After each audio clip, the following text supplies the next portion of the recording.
Visitar escolas é um processo de muito aprendizado. Ter acesso a outras escolas é difícil. E essa é uma grande possibilidade. A gente teve escolas de São Paulo indo para o Acre, a gente teve escolas de várias regiões ampliando aqui, indo para qualquer lugar, e essa é uma grande possibilidade, porque escola é escola, você aprende e aí você se adapta para a sua região. Então, as escolas anfitriãs, elas têm uma grande característica que é de abrir as portas aqui de forma ampla. Todas as vezes que elas partilham de forma genuína o que elas sabem, elas aprendem todas as vezes que elas recebem alguém na sua escola.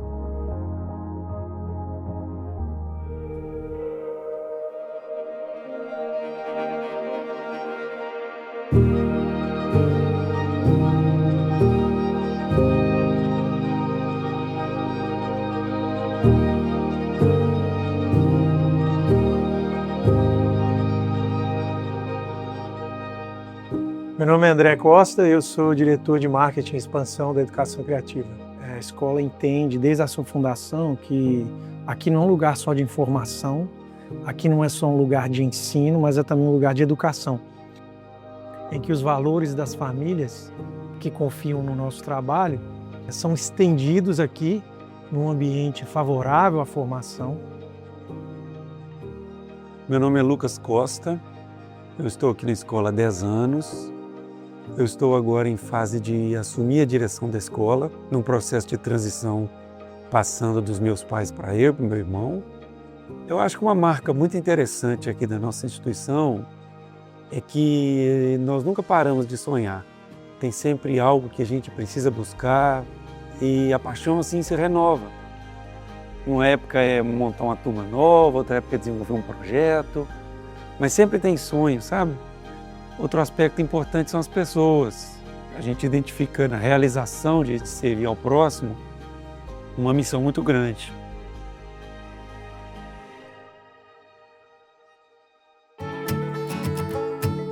Esse estudante vem para cá, às vezes, ainda para aprender as letras. Ele precisa aprender a ler, escrever, calcular, mas aqui ele encontra mais do que isso. Aqui ele aprende a pensar com autonomia, aqui ele é convidado a agir com responsabilidade, com empatia. E esse estudante vira um parceiro da escola.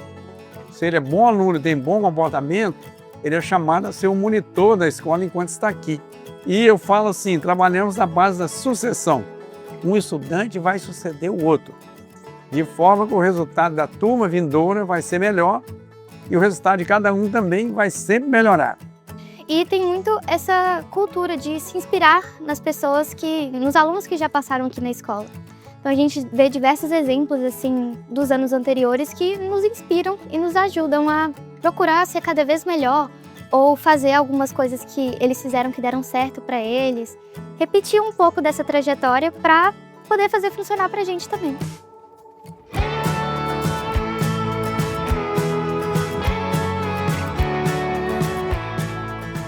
O papel de formar o aluno para a vida inteira começa desde pequenininho, né? Então ele é exposto a várias circunstâncias, situações que vão ensiná-lo a agradecer, ser gentil, ter disciplina com o estudo, o dia a dia, o dever de casa. Então isso é construído ao longo de um tempo. Quando chega no ensino médio, então acelera muito a parte de resultado, né? De desempenho. O que a gente tenta fazer para colocar o estudante diante desse vestibular é apresentar a ele a realidade. O aluno tem que sonhar um sonho possível, quais os passos ele tem feito para alcançar aquele sonho e os desafios acadêmicos, né? Muito simulado, prova, mas com amor, com harmonia. A gente considera aqui dentro do sistema positivo que a aprovação no vestibular, no Enem, é uma consequência de um trabalho feito olhando para a formação integral desse estudante.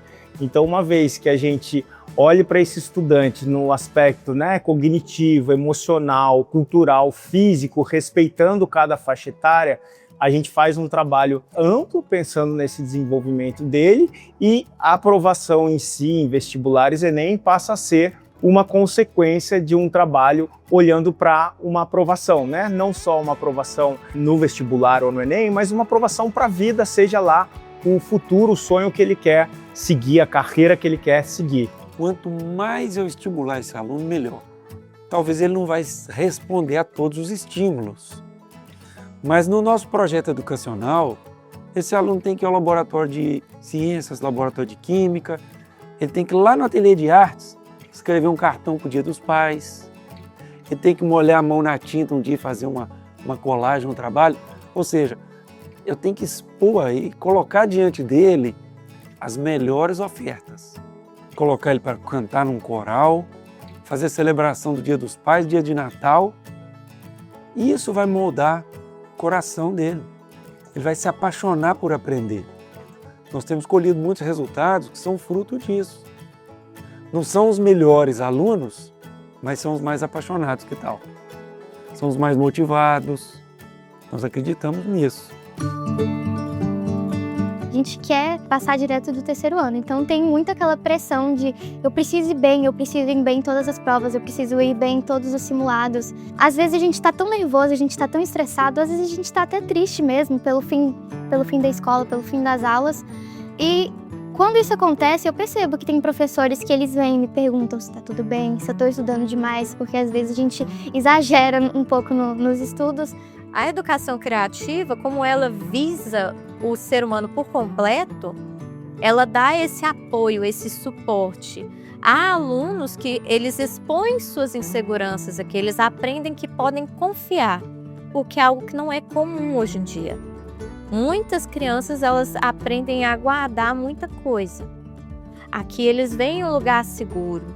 E nós vemos, eu pelo menos já soube de casos em que algumas crianças ou pré-adolescentes, eles também se abriram para pessoas próximas dentro de casa, em situações em que eles tiveram medo, porque eles tiveram uma boa experiência aqui de serem acolhidos. Nós ensinamos eles que é preciso ter essa comunicação.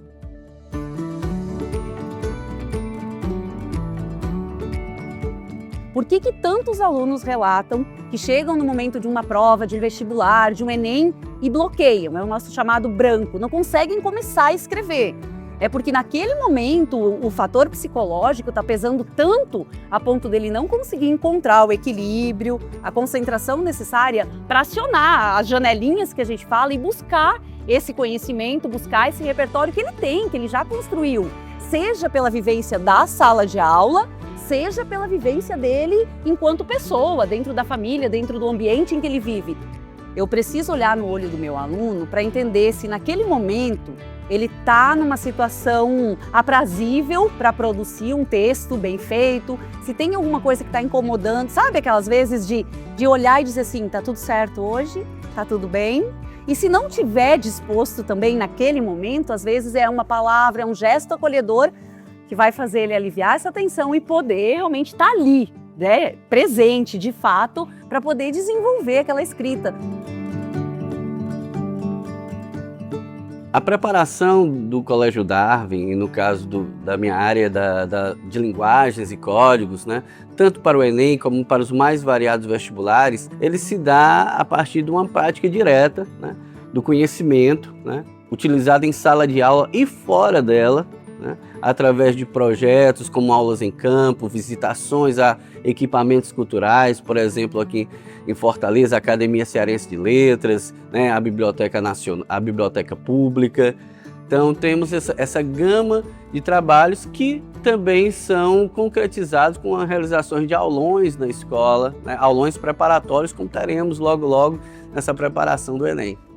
Quando você estuda um Machado de Assis, quando você estuda uma Clarice Lispector, quando você trabalha com aspectos psicológicos ou com aspectos sociais, você vai formando, né, a personalidade desse jovem que está em crescimento, que está em formação.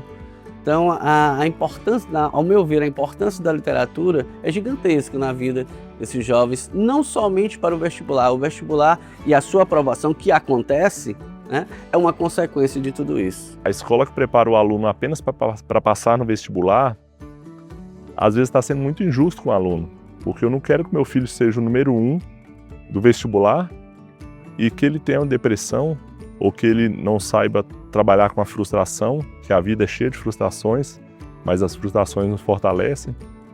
Então eu tenho que formar o aluno para passar no vestibular? Tenho. Eu tenho que formar o aluno para ser cidadão, para ter valores, E nesse caminho todo, eu espero que ele seja feliz. Se a escola assume todo esse papel de motivação, a parte do professor fica facilitada também. O professor vai chegar e vai dar a melhor aula possível, com um clima bom, com os alunos em harmonia com ele.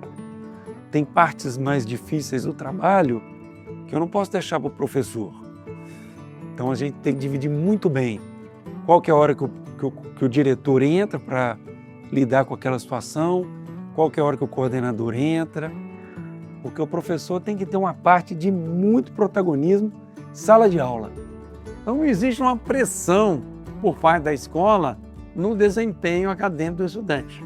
Existe uma orientação nas atitudes favorável ao aprendizado. E a intenção é valorizar o tempo de cada um, sabe? Tem estudantes que não vai alcançar o resultado naquela data que a escola estabeleceu, mas ele vai caminhar no ritmo dele e ele precisa ser abraçado e aplaudido pelas conquistas que ele faz a cada passo, que ele seja melhor hoje do que ele foi ontem. Então, esse estilo de avaliação traz para a gente um conforto, uma confiança de que cada um vai seguir o seu percurso. Então, se eu tenho um aluno que está trabalhando uma habilidade diferente, eu tenho que valorizar isso. E a gente faz isso.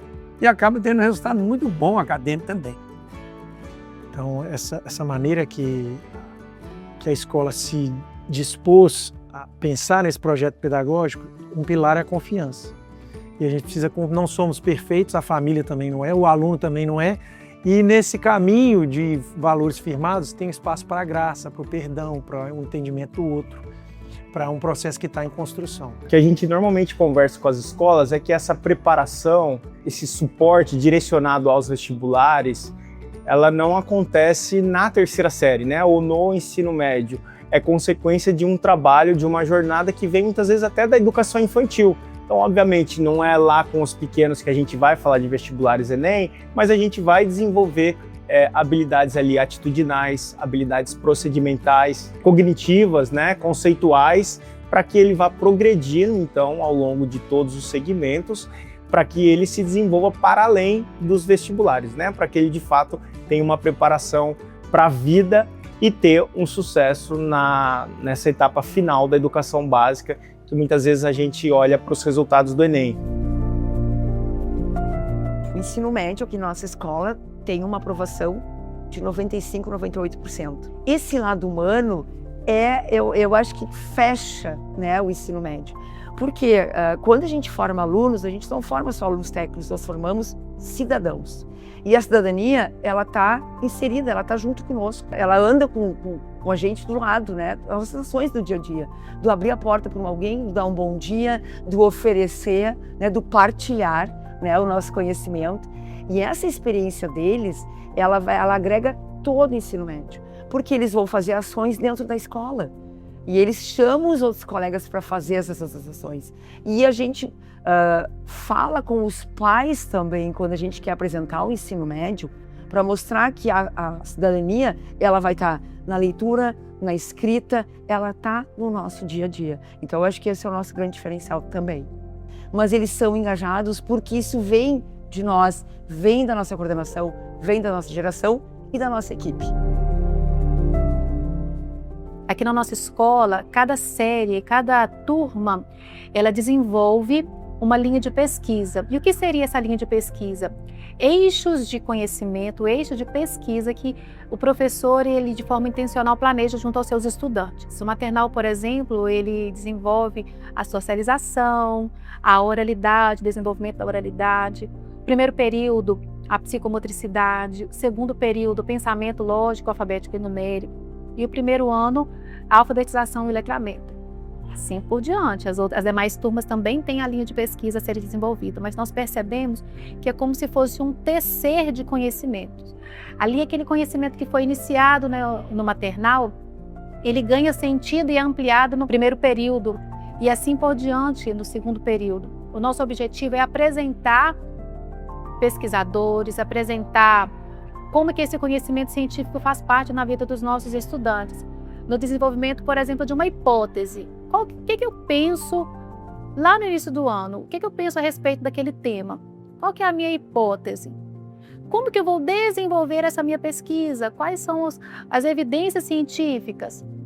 Como que eu vou testar essas evidências? E ao final do ano, aquela minha hipótese, ela foi validada, foi refutada? Outros autores, a gente tem como aproximar também esse pensamento científico para as crianças pequenas, apresentando não apenas textos literários, mas textos também científicos para as crianças pequenas, e isso de forma muito lúdica e intencional. Então, quando você pega para ver o trabalho do maternal, que tem aquela atividade tão singular, aí você compara como que é no primeiro período, ainda na educação infantil. Aí você vê outro trabalho lá nas séries iniciais, em uma terceira série, e você percebe que em cada um há uma sequência metodológica, mas há aquela essência criativa, aquela singularidade mesmo no trabalho. Então isso é a nossa paixão. E a gente tem relatos de alunos que vão embora da escola e aí quando eles chegam dentro da faculdade e apresentam, porque tudo aqui a gente fornece para o aluno um certificado de que ele desenvolveu. Quando ele chega lá e mostra que ele fez um projeto de iniciação científica durante o segundo ano do ensino médio, às vezes ele passa à frente de outros alunos que já são veteranos e consegue uma vaga, por exemplo, dentro de um projeto de iniciação científica, dentro de um projeto de extensão, para dar uma aula de monitoria. É benefício, porque o aluno aprende a falar mais cedo e não espera somente esse momento da faculdade para aprender a apresentar. A gente tem visto que isso é muito positivo.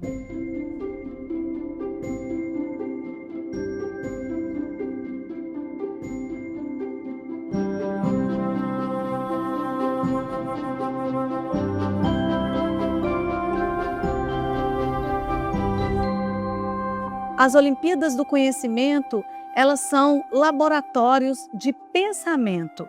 Ali o aluno aprende a criar estratégias, elaborar planos, elaborar hipóteses, a errar e vencer os seus próprios limites a cada dia. Eles são engajados a participar desde o segundo ano do ensino fundamental 1 ao terceiro ano do ensino médio. Em 2024, nós conquistamos mais de 600 medalhas em diferentes modalidades. Nós fomos destaque no estado e no país, do segundo ano do Fundamental 1 ao terceiro ano do ensino médio. O intuito principal, o objetivo de se trabalhar para as Olimpíadas, com relação à parte pedagógica, é trabalhar de uma forma melhor habilidades e competências. De uma forma que, por exemplo, em sala de aula em matemática, não é só aquela questão professor, quadro, aluno. A gente traz os alunos de forma pedagógica, a forma mais lúdica a gente traz para os laboratórios. Fazemos experimentos em campo também. Os lançamentos de foguetes não foram aqui na escola. A gente fez em campo aberto, próximo à charqueada. Então a gente consegue trabalhar de uma forma pedagógica um pouco diferente de sala de aula, de forma que a gente consegue trazer mais o aluno a aprender de uma forma mais lúdica, mais alegre, como ali nos lançamentos dos foguetes, né? Você percebe que o professor meio que não faz muita coisa ali, porque eles gostam tanto que eles conseguem aprender de uma forma mais divertida. Então existe uma preparação intensa na sala de aula, existem as aulas de estudos avançados. Essas aulas acontecem em contraturno, eles participam dessas aulas também. Nós temos a abertura da temporada olímpica todo ano, engajando esses alunos a participarem, porque o nosso objetivo em si não é apenas a medalha, mas é o desejo de superação. Abriu a temporada, abriram-se as oficinas também, uma para cada área. Então nós temos diferentes oficinas e nessas oficinas tem monitores. E esses monitores, muitos são alunos, são professores formados, mas nós temos alunos também que têm facilidade e que dão engajamento a esse processo.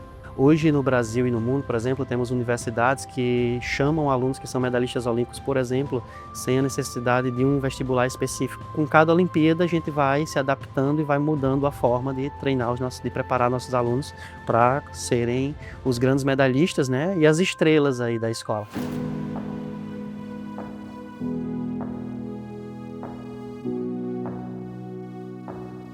A escola está no passo do tempo. O tempo está indo, a escola está acompanhando. Mas dentro dos nossos princípios. Portanto, o aluno vai ver o que se passa. Vai usar essas tecnologias, né? ChatGPT, inteligência artificial. Mas ele tem que continuar respondendo aqueles passos clássicos da escola. Que é uma prova presencial. Eu posso usar diversas ferramentas educacionais que colocam ele diante da tecnologia, mas trazem ele também para a responsabilidade dele. Apresentar as tecnologias como ferramentas e não como soluções. Não estou falando da formação de um ser humano, eu estou falando de autonomia. O mundo que vem aí da inteligência artificial vai ter carência de pessoas que sejam capazes de criticá-las. Se eu não formo o ser humano, a gente vai ser máquina. A gente vai ser empregado de robô. E é justamente isso que a educação precisa voltar, é leitura em primeira mão, reflexão, sabedoria, né? Capacidade de análise, diálogo, trato humano. Porque, afinal de contas, quanto mais avançada a tecnologia, mais importante vai ser o homem. Se eu conseguir criar nesse estudante o senso de certo e errado, o senso de dever, de urgência, de prazo, de limite, isso computador nenhum ensina ao ser humano, sabe? Ser capaz de ler um parágrafo e entender o que leu, ser capaz de elogiar, de agradecer, pedir desculpa, isso é o papel da escola, mais do que nunca. A nota é o material, assim, a nota é o imediato. Foi aprovado, não foi aprovado, mas no longo prazo nós estamos fazendo um trabalho a 4 mãos com as famílias. Está na essência da nossa missão, servir as famílias com educação de excelência, do que a gente quer ensinar, compaixão, o amor, o carinho, o cuidado. Toda essa atmosfera acolhedora que a escola tem, esse carinho grande que eles têm pela gente, vai me fazer ter muita saudade daqui mesmo. Dá muito orgulho, sabe? Porque é uma missão divina, você pensar que ajudar uma pessoa a alcançar um objetivo, isso dá muito orgulho. Depois das histórias que nós estamos construindo, né? Porque não somos só nós a escola, são as famílias, são os professores. Quando você vê um trabalho em equipe sendo feito e que você consegue sonhar e entregar ele ao final, isso é muito gratificante, sabe?